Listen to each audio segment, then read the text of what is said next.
So you're either gripping money with white knuckles, terrified it'll disappear, or you're collapsing around it, guilty every time you receive, never feeling like you have enough.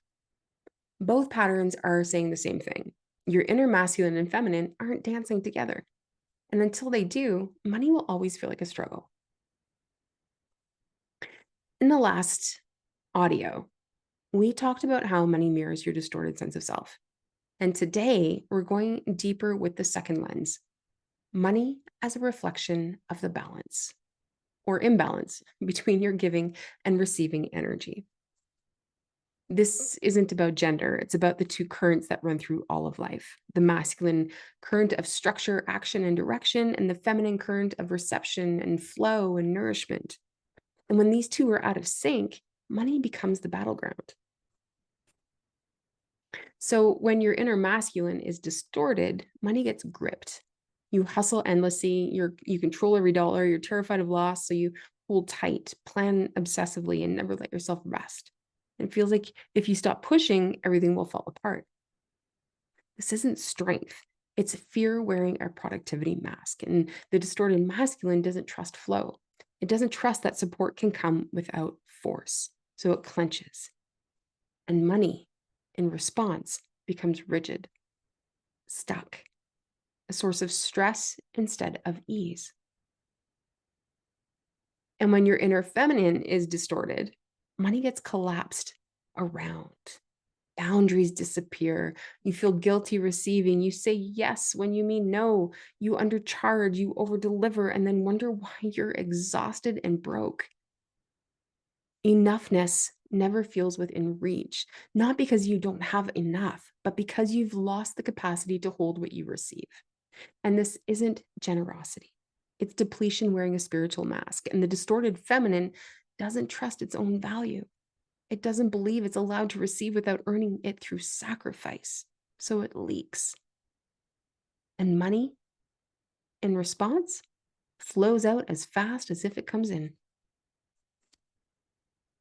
And so here's the truth. You need both. The healthy masculine builds the container, clear boundaries, aligned action, structure that holds your worth. The healthy feminine fills the container, open reception, trust and flow, the capacity to be nourished without guilt. And when they're dancing together, money stops being a fight. It becomes a rhythm. And you give from fullness, not depletion. You receive without collapsing, and you hold boundaries without gripping or feeling bad about them. And the money mirror, it reflects that back to you as ease. So here's your quick one for today. This is your give and receive inventory. So for the next 3 days, I invite you to track two things. Where are you overgiving? Every time you say yes when you want to say no. Every time you offer more than what was asked. Every time you discount yourself to make someone else comfortable. Write it down. 2, where are you blocking receiving? This one's subtle. It could be rather sneaky. So every time you deflect a compliment, refuse help, or feel guilty accepting something good, write it down.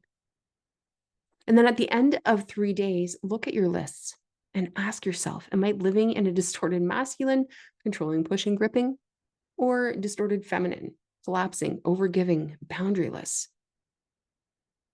Then choose one small recalibration.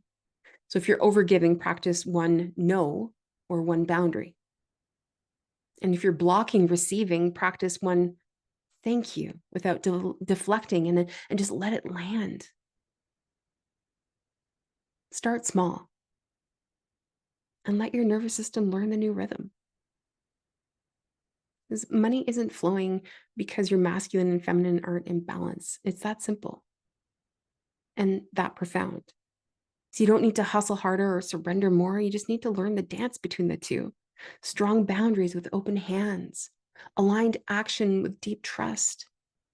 So in the next audio, we'll explore the third lens, the stories about money that aren't even yours, the lineage patterns, the cultural conditioning, the collective fears that you may have inherited.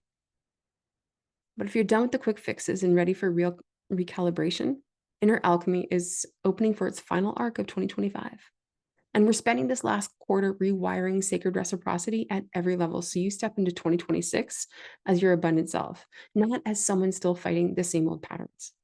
The link is in the description. Come dance with us.